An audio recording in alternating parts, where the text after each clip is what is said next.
Hey guys, this is me Adenusi. It is the end of 2025, so now it's time for another year review video. We're gonna get into my full thoughts on 2025, what happened, what I liked, and what I hated about it. And do I have some things to say about this year? Like my 2024 review, I am using my real voice for this review.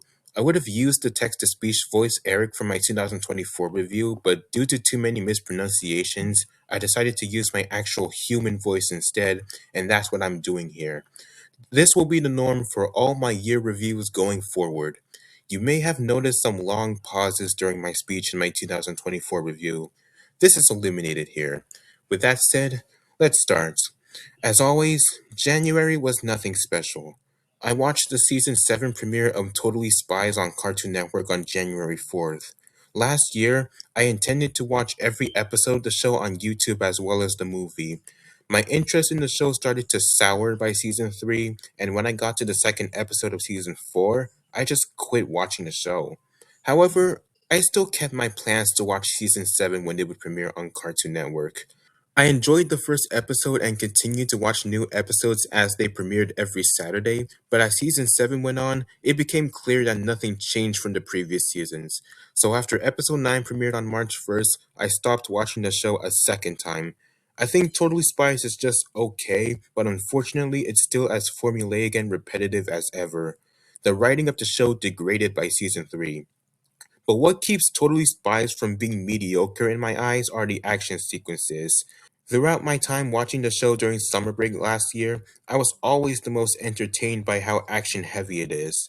If the other elements of the series were as good as the action, I would have been a lot more pleased by the show.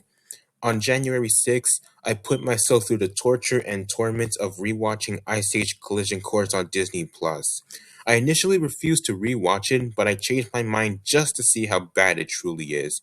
And unsurprisingly, I hated it. It was so bad that I refused to touch the Ice Age franchise again for a little while. This was the only time I watched an Ice Age movie in its entirety in 2025. It also made me care less that Blue Sky Studios is no longer around, even though it's not their fault that Continental Drift and Collision Course exist. Fox is the one to blame. They forced Blue Sky to make two more sequels to Ice Age when I can guarantee that no one at Blue Sky wanted to make more Ice Age movies after Dawn of the Dinosaurs. You can tell that they just gave up entirely with Collision Course because that movie felt like it was meant to be terrible. But just when we thought that Ice Age was finally done, Disney decided to continue the franchise once more with Ice Age Boiling Point. When they announced that movie last year, it reignited my hatred of Disney. It's just another example of how much of a hyper money hungry corporation they have become since Bob Chapek took over. There's no way in hell I'm forking over $1 to see that absolute cash grab piece of garbage, or the Moana remake, or Toy Story 5, or the Lilo and Stitch remake sequel, or any of Disney's unnecessary slop. I'd rather see their original animated films like Pixar's Hoppers, Gato, and Disney Animation's Hexed. But I will see both of the upcoming Frozen sequels, even though I don't have the best of expectations for them. On January 19th, TikTok was temporarily banned. I remember watching TikTok throughout the summer of 2020. Since I don't use TikTok anymore, I have nothing to say there. School was still tough for me to go through. On the 27th, I had what was possibly my worst day of my final year of high school. Moving on to February. On February 6th, I went to my city's civic center as part of a field trip. I was giving a tour around the place and got food from a Habit food truck. February 8th was the last day I used my Panasonic Blu-ray player. It was the main Blu-ray player I used in my Blu-ray and DVD opening videos. It was the model DMP BDT230. That day, I found out that my Blu-ray copy of Olaf's Frozen Adventure suffered the same freezing problem as many of my other Blu-ray discs. I thought it was one of my old Sony Blu-ray players that was causing this problem, but now I'm convinced that it's really my Panasonic player that's behind it. As far as I remember, the only time I used my Olaf's Frozen Adventure Blu-ray disc on the Sony player was on the night I first got the Blu-ray in December 2023. Almost every other time I used the disc was on the Panasonic player, so I stored it away somewhere in my house, never to be used by me again. Eventually, I got so annoyed by the damage and cost and the thought of having to replace the Blu-rays that I tossed the player in the garbage on July 22nd. I was video chatting with Javier while I did that, and he saw me trash the player live. I thought my Blu-ray player was supposed to, play Blu-ray discs, not screw them up. The trash was taken out shortly after, and now the player is completely gone. I'm currently trying to get a new Blu-ray player from Walmart. Just like my Blu-ray disc of Spies in Disguise that I used to have but got rid of due to being completely useless, now my Elemental Blu-ray will not play, and I struggled trying to get that movie. Last time I used that disc on that player, it was working fine. So, yeah, my Panasonic Blu-ray player shall burn in hell and will never be missed. Anyway, on February 9th, I saw Dogman in theaters. It was a pretty good movie, and I especially enjoyed the bad guy short before it, Little Lies and Alibis. It was hilarious. It is available on the Bad Guys 2 Blu-ray, which I have yet to get. On the 16th, I started watching all episodes of The Owl House on Disney+. I finished watching the show in a span of 20 days, the same number of days it took me to finish watching The Ghost and Molly McGee on Disney+. On February 28th, I went to Cal State San Bernardino for another field trip where I got food from Panda Express. Then on March 6th, Universal Kids was shut down due to low viewership. I first heard the news on January 10th and I was quite surprised. You can watch my video about my thoughts on the shutdown to know more. From March 1st to March 5th, I recorded commercial breaks on the channel. I recorded the channel going offline and it became one of my most viewed videos of the year. My spring break began on March 24th, following a stressful day of school on the 21st. I watched 3 movies for the first time: The Wizard of Oz on HBO Max on the 24th, Wicked on Peacock on the 25th, and 2004's Mean Girls on Paramount Plus on the 29th. The Wizard of Oz, fantastic movie. Wicked, also a great movie. I haven't seen Wicked for good, but I heard it's a step down from its predecessor. Mean Girls was fine, but I was not a fan of the humor. Was it a good movie? Yeah, but will I watch it again? Probably not. And I'd rather not watch the 2024 version. On April 5th, I saw a Minecraft movie in theaters. It was a good movie, but the audience in my screening made the experience great. They were applauding as Steve sang "I Am Steve" and "Chicken Jockey," as well as the Technoblade tribute and the post-credits scene. You've heard the whole story about the chicken jockey meme where audiences go crazy and trash auditoriums over one little Minecraft reference, leaving too much work for janitors to do. I thought it was funny at first, but it got ridiculous fast because it's disrespectful to movie theaters and their janitors. Thankfully, my audience was nothing like this. I initially chose not to see the movie due to low ratings until I changed my mind and decided to come along. A sequel is scheduled to come out on July 23rd, 2027. Will I see it? Maybe. I took a charter bus to prom on April 19th. I don't have much to say about it except that I had a fun time. Now for the best day of the year, April 23rd. As part of a senior breakfast event at my school, I went on a field trip to Dave & Buster's. I ate muffins, nachos with guacamole, tacos, and potato fries. I played games, and for my prizes, I got Mario and Luigi plushes, a microphone, and a small voice-changing megaphone. It was my first time going to Dave & Buster's and my last field trip in grade school. Also in April, I started watching videos from the YouTube channel Cartoon She. I found his videos to be hilarious, like his reviews on the Loud House movie and the Loud House Christmas. The humor in his videos actually inspired me to take a more comedic route when making my history video on Omni Adenusi Powtoon Wars. If you've seen Cartoon She's videos and my history video on Powtoon Wars, you can tell. But after watching the video where he reviewed all of the SpongeBob movies in June, I stopped watching his videos. As an animation reviewer, Cartoon She is just too picky for my taste. In his video about Pixar using Claude from Elemental to market the movie, he used his opinion on Onward as if it were an objective fact, claiming that people would risk their lives going to movie theaters during COVID to see a 6 out of 10 movie. Also, the thumbnail and title of his Moana 2 review are just blatant clickbait. He called the movie a cinematic disaster, even though he actually gave the movie a 2 out of 5 on Letterboxd, equivalent to a 4 out of 10, so the title is nothing but exaggeration. So yeah, I see little reason for me to care about Cartoon She. I'll stick to watching Electric Dragon 505, aka Animat. I started watching him last year. I enjoy his reviews, his editorial videos, and his animation look back videos. I didn't mention him in my 2024 review because I wasn't sure if I would still be watching his videos by the end of 2025. In the history of Powtoon Wars, there was one gag where I parodied Animat's rating system, giving the story, animation, and characters of version 1 of the movie low scores, concluding with a 2 out of 10 overall with the Animat seal of garbage, and using a clip from his Cloudy with a Chance of Meatballs 2 review. I don't want to stop watching Animat because I really enjoy his videos. He's currently working on Animation Look Back Blue Sky Studios, a project that I was really anticipated about. In May, well, nothing special happened, except that I graduated high school on the 27th. My high school graduation ceremony was held on June 4th, and I was on the road to college. On my way home, I got food from Popeyes, like I did at my sister's high school graduation last year. At home, I went back to work on the history of Omni Adenusi Powtoon Wars. It was completed on June 9th and premiered on June 20th. If you haven't, go check that video out. On my birthday, June 14th, I went on another trip to Las Vegas. I strongly objected to the idea of another trip to Vegas with my family after my last one in 2024, but I had no choice. Surprisingly, it went better than last time. On the way to Vegas, I watched Inside Out 2 and Spider Man Into the Spider Verse on my portable DVD player. In Vegas, I watched the fourth season of SpongeBob and Judy Moody and the Not Bummer Summer. On the way home, I watched The Mitchells vs. the Machines and Despicable Me 2. I went to the pool area twice, went to Eminem's World, and ate at Popeyes and McDonald's. For my birthday, I had a red velvet cake and it was delicious. I want another red velvet cake for my next birthday. On June 20th, Elio and K-pop Demon Hunters came out in theaters and on Netflix respectively. I watched K-pop Demon Hunters on its first day after rewatching Inside Out on Disney+. It's not as action heavy as I hoped, but it's still a fantastic movie. It wouldn't be until July that the movie would start to see tremendous success worldwide. It quickly became Netflix's most watched movie yet, and the soundtrack ranked high among the Billboard charts, with Golden being the number one song for months.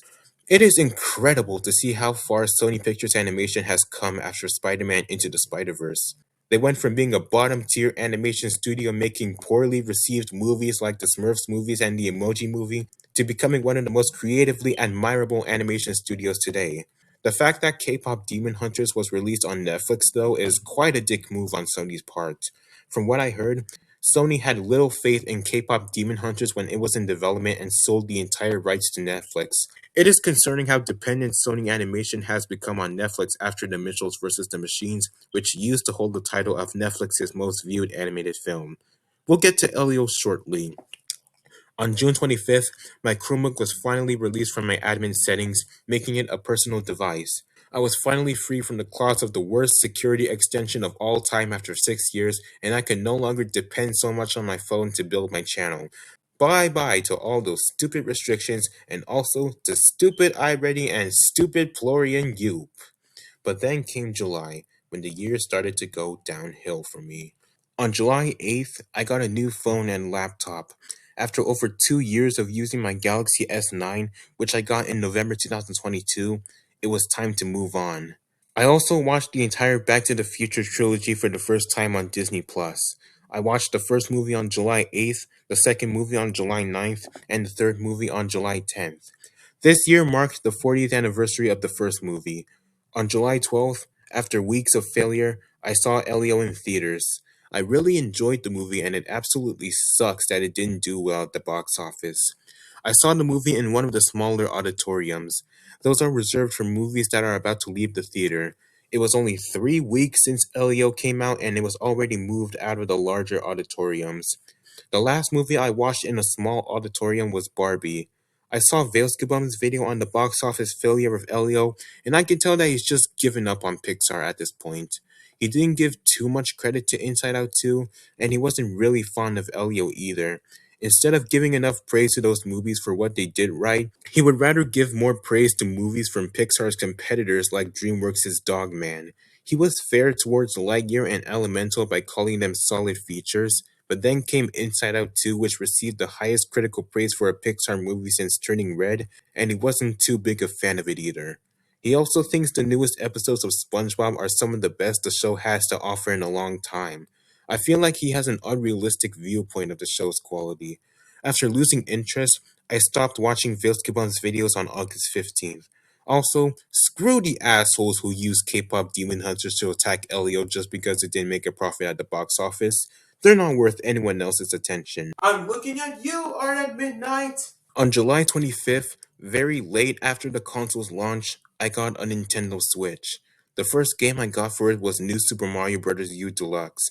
After raging tons of times trying to finish both Mario U and Luigi U, I finally lost it when I got crushed and died on the airship level of World 7 of the Luigi U mode.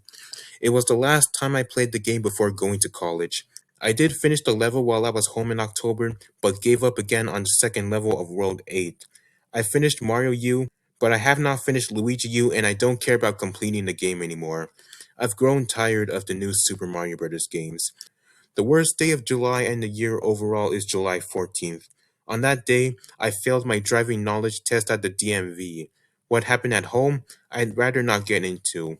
By the end of July, I was having an extremely bland summer break.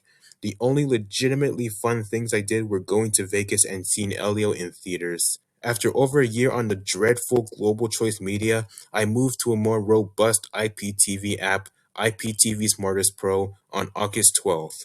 The app has far more channels than GCM, including MeTV Tunes. I don't know why I didn't immediately switch to IPTV Smarters.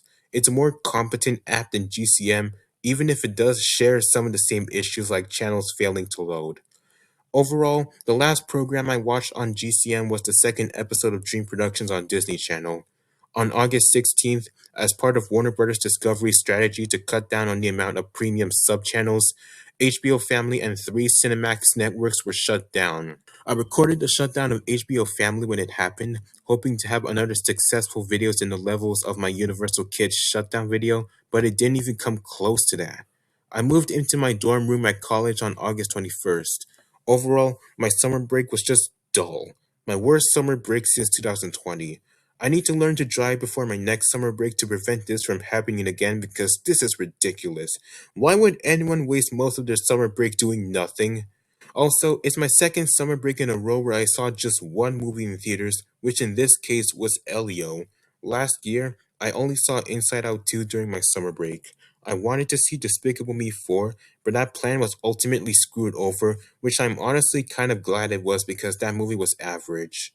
On August 23rd, I took a bus to Raising Cane's and Target with one of my roommates and his friends. I went with them again on the 24th, the last day before my first year of college began, to see The Bad Guys 2 at Cinemark. Next year, I want to see Hoppers in the same manner, but at AMC. I wanted The Bad Guys 2 to be the last movie I see in theaters before I moved into college. Also, spoiler alert, I made a mistake being on Twitter before seeing the movie because some inconsiderate dumbass spoiled the Wolf and Diane kiss scene when it hadn't even been a week since the movie's release in North America. So, whenever a movie comes out that I want to see, I'm avoiding Twitter entirely until I see that movie. I did this previously with Elio, and I recently did it with Zootopia 2 because I did not want to be spoiled on some Judy and Nick kiss scene or whatever. The first semester of my freshman year at college began on the 25th, and I started on a pretty low note. For lunch, I had food from Subway. I had my doubts about college, but it's actually okay. There is a gaming room on campus which I like to go to. Sometimes I go there not to play, but to do other stuff. They have Nintendo Switches, a PS5, and an Xbox Series X. I play Super Mario 3D World plus Bowser's Fury and Super Smash Bros. Ultimate in the games room. There hasn't been anything remarkable about college for me to talk about it though.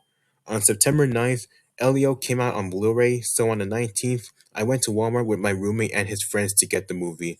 For some reason, they only had the DVD and not the Blu-ray. I could have gotten a different movie, but I just didn't. I hadn't collected any physical media since Despicable Me 2 on December 29th last year, and every time I tried to get more, I kept failing. On May 23rd, I went to Walmart to try and get Sonic the Hedgehog 3 on 4K. While I don't have a 4K Blu-ray player, for some reason there is no separate release for the standard Blu-ray. There were no 4K copies. I also noticed that Walmart was selling Blu-ray players, which cost only $72. I didn't get that either, and I probably never will unless I actually get it myself. Speaking of Sonic 3, one thing in my 2024 review that I forgot to mention is that I watched the Knuckles series on Paramount Plus to prepare for Sonic the Hedgehog 3. It was a good show, and I'll watch it again along with all three Sonic movies in 2027 to prepare for Sonic the Hedgehog 4. On October 2nd, I came home from college to get my picture retaken at the DMV the day after. When I went there in July, my first picture failed to load, so my California ID didn't come in. While I was at home, I went back to playing Super Smash Bros. Brawl. I returned to college on October 5th. On the 22nd, I switched dorm rooms. Two of my roommates, I'd rather not call them out by name, were being assholes, one of whom kept kicking me out of his fridge and literally accused me of watching porn. King porn. In reality, I was trying to record commercial breaks on Disney XD and pop-ups were getting in the way of that. You know how I like to record commercial breaks for this channel. I tried to make more of them to reel in more viewers. I tried to screen record the end credits of Zootopia on ABC when it aired on the channel this November, but the video player loaded and completely ruined it. I can tell you that you will not be seeing me record commercial break videos in that manner anytime soon. I'll stick to recording those videos with my camera. Anyway, due to having too many conflicts with my roommates too often, I was temporarily moved into a different room. Eventually, it formally became my new room. Now I have just one roommate. He seems pretty chill. Overall, the last time I slept in my old room was on October 21st. My first roommate I mentioned, the one whose refrigerator I depended on, is a fan of Wicked. He had plans to go see Wicked for good with his friends on opening day, and I wanted to come with him, but after what happened to me, they ended their friendship with him. I was going to do something about it, but after everything, I don't care. I'm done with him. I wouldn't have been able to come with him anyway since I left campus for Thanksgiving break on the 20th, the day before the movie opened. By that time, 2025 was becoming the most bland year I've had since 2020. Even 2022 was better. Summer this year managed to be worse than summer 2022. That summer was mediocre, but at least I didn't waste so much of it sitting at home doing nothing. Hell, I went to John's Incredible Pizza twice. I have to learn to drive before next summer because now only I can prevent myself from having another summer break like this. To make matters worse, for the first time since it began in 2018, I had to skip my Halloween tradition this year, which is going to a pumpkin patch. It was at that point that I had enough. I went back to studying the driver's handbook to try and retake the knowledge test. In November, I took it upon myself to end my physical media drought by ordering 4 Blu-rays on Amazon: Soul, Tangled, Wreck-It Ralph, and a new copy of Turning Red. I want to be more independent. I want to get a job to produce my own income. I want to learn to drive. I will continue to have boring summer breaks if I don't do anything about it. It's still a tough task for me to keep collecting physical media, so any physical media fans who visit my channel, please do not ask me when or if I will get certain physical media. Your comment will be removed if you do. No exceptions. My Thanksgiving break began on the 24th. I watched Elio and Zootopia on Disney Plus, watched The Bad Guys 2 on Peacock, watched the 99th Macy's Thanksgiving Day Parade on NBC, and saw Zootopia 2 on the 28th. My Thanksgiving was honestly the worst one I ever had in my life. I won't get into detail, but I can tell you that I won't be watching any future Thanksgiving Day parades downstairs anymore. I'm gonna stick to watching them upstairs, starting with the 100 parade. I can tell that that parade will be something special. It's also coinciding with the 100th anniversary of NBC. Later, I watched Prep and Landing: The Snowball Protocol on Disney Channel. As someone who loved both of the previous Prep and Landing specials, especially the second one, I was looking forward to the new one. While I did like it, I found it to be a big step down from before. It lacks the heart of the first two specials, and the plot focuses on two lengthy flashbacks instead of just one story. The animation is solid, but also a bit off putting. I would have preferred for Walt Disney Animation Studios to make this special instead of Disney Television Animation. They created Pepper Landing in the first place, so I don't understand why they didn't make this one. I am glad that they at least brought back the original three voice actors. Anyway, because of Thanksgiving alone, my Thanksgiving break would have gone to shit had I not seen Zootopia 2. I loved it, even if it wasn't as good as the first movie. It's pretty much the norm for Disney and Pixar animated sequels to not reach the same level as their predecessors, but I think Zootopia 2 is Disney Animation's best movie since Encanto. Disney Animation seemed to stumble on their own feet after Encanto, going from a cultural phenomenon to one of their biggest box office flops with Strange World. They followed it up with Wish, which also flopped and became their lowest rated movie since Chicken Little. Then came Moana 2, which was a box office success, but received lukewarm reviews from critics. Zootopia 2 received the highest Rotten Tomatoes rating for a Disney animation movie since Encanto and rightfully made over $1 billion at the box office. Speaking of the box office, I'm still salty that Inside Out 2 got dethroned by Noja 2. That movie's earnings mean nothing to me, and I'll still regard Inside Out 2 as the true box office animation king. Nothing special happened over December. Winter break began, I went to a Christmas party on the 25th, watched the last SMG4 video on the 27th, and that's it. So overall, 2025 is just what I expected it to become. It's the blandest year I've had since 2020, from wasting too much of my summer break doing nothing to bad experiences in college. I am absolutely not excited for 2026 because I bet by the end of that year, nothing will have changed from this year. It's the definitive example of how dull my life has become. My rating? 4.5 out of 10. What did I like the most about this year? Seeing movies, going to Las Vegas, and going to Dave and Buster's for the first time, but that's it. My summer break was bland because I'm too dependent. That's why I didn't get to go to the ice cream place I got a coupon for last year. And I never had plans to go to the college I'm currently enrolled in. I want to transfer to a school that's closer to my home, but I have to wait until next year to do that, so until then, I have to deal with psychos like my former roommates. Before I end this video, I have an announcement. In light of the release of the Super Mario Galaxy movie on April 3rd, a new event will begin on my channel on March 6th called Road to the Mario Galaxy Movie. I will do the same things I did when I held the countdown to the Super Mario Bros. Movie event in 2023, uploading videos related to Mario and the upcoming sequel, including my history video on my fan-made Mario series. I will also live stream gameplays of both of the Super Mario Galaxy games. I hope to see the Super Mario Galaxy movie before I head back to school. Like I did when I saw the first movie, I will wear a Mario shirt, but a different one this time since the one I wore to the first movie is too small for me. And that should be it for this video. Thanks for watching, have a happy new year, and I'll see you guys later.